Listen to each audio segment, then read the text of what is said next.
Madam Mayor, it's good to have you with us. Thanks for your time today on what must be an unbelievably busy week. It is an incredibly busy time here, and I want to thank you for having us on. I want to take the opportunity when I can to thank the frontline healthcare workers and first responders who are on the front lines of this and really battling this. We're very thankful for their work. The Washington Health Department has tweeted all week, the pressures on them, the pressures on the blood supply, according to the department earlier in the week. How would you characterize life in Seattle at the moment?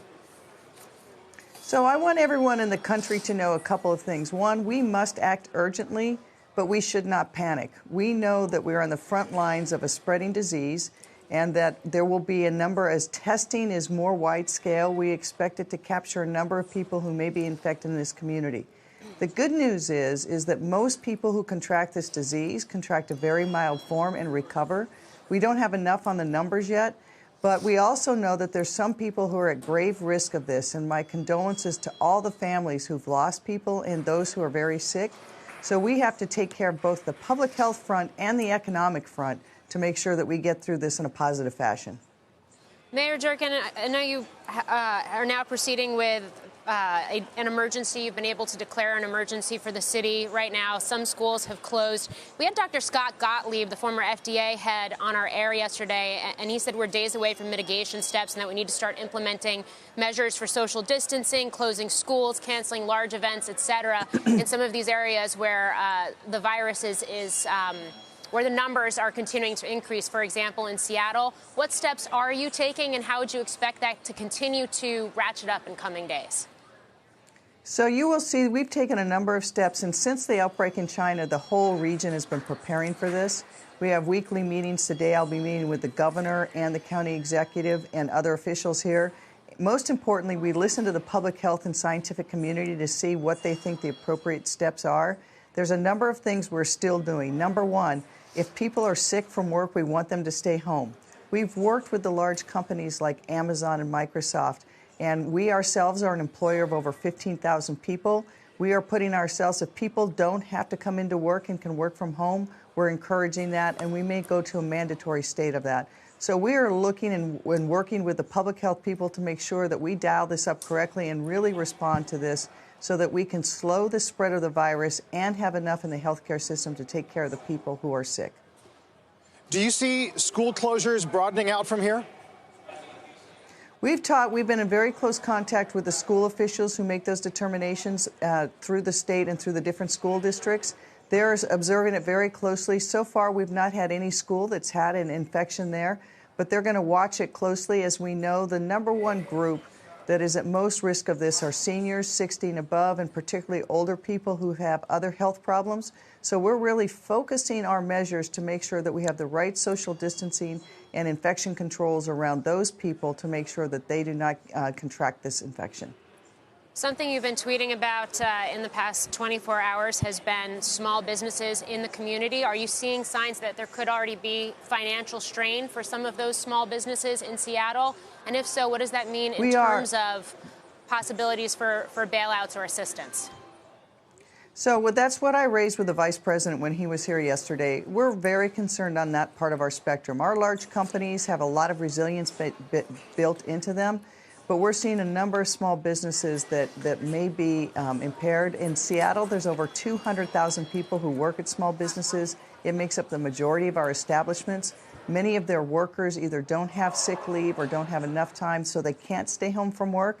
And the small business is, if they don't have the customers, they won't in. So I want to get as much direct federal relief as we can into the hands of those businesses, perhaps if they have to close for a period of time, to help them on commercial rent, to make sure their employees have access to sick leave and to health care. We are really focused because this will hit our small businesses in a way that it won't hit our larger businesses. And we want, as we come out the other end of this, we want to have as vibrant an economic situation as we can.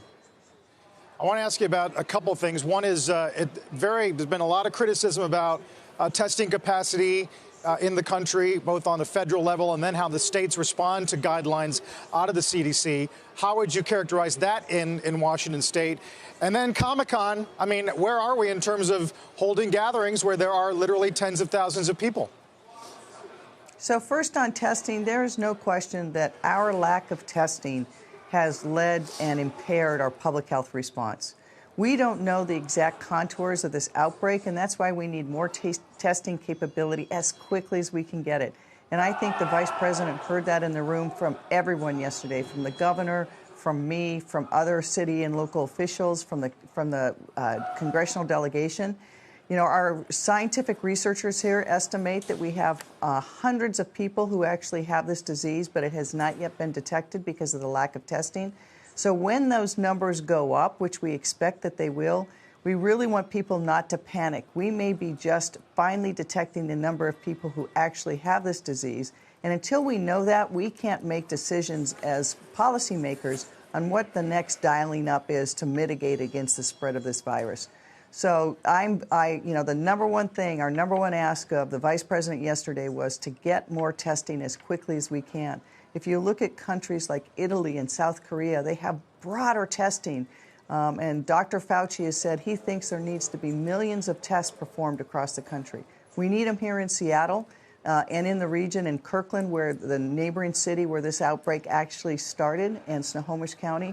If we can get that testing, we can do a better job in both our public health response, but also knowing who can show up to work and who shouldn't show up to work. If you're sick, stay home, wash your hands repeatedly, and if you have older people, keep them out of social gatherings. And do you go to Comic-Con? I don't go to Comic-Con. We've been working very closely with, that's a state and county facility, and both the governor, the county executive, myself, and the other local officials regularly meet with public health every morning to determine to what extent we need to be advising people to stay away from any gatherings at all. As a city, we've already told our employees that if there's not essential travel, we don't want them to do it. If they're not essential meetings in the city, we're cutting them back. We're having people work from home, so we want to make sure that we're taking those social distancing protocols. But if we have to move to the next level, we are preparing and have the ability to do that. All right, so avoid non-essential travel, looking for more tests. The other question I have in all of this, and we've been hearing about it, has been issues potentially, shortages potentially around medical supplies or first responder supplies. Do you feel like first responders in the city have what they need to be able to react right now in real time? They do right now, but some of our adjoining areas are expecting maybe a shortage. It was another thing we talked to the Vice President about, and they were able to get the national stockpile to get more of those availability here. We need medical things like respirators as well, so we're working very closely. We need the federal government to step up to this emergency in the same way it would with a hurricane, an earthquake, or any other natural emergency. And if we do that, if we have enough personnel so they don't get depleted, and we have the resources, we think we can get through this. But economically, we want to make sure that as we come out the other end, that there's enough resources to those minimum wage workers or gig economy workers who may not have that resiliency, so that they can also have some stability. I think the market should know that there will be an increase in the number of people who have this disease. What we need to know is, number one, most people get a very mild form of it and recover. So we must focus on those people where the mortality rate is higher. And we also have to make sure that there's enough uptake in the economy that those minimum wage and gig economy workers who may be out of work can actually have stability in their lives. I talked to the governor about unemployment claims as well as some workers' compensation claims to make sure that we have the resiliency built into the system to deal with that. Mayor Durkan, we appreciate that very much, again, on a week that must be taxing for you and all who serve the state and the city. Thank you. Seattle Mayor Jenny Durkan. Thank you very much.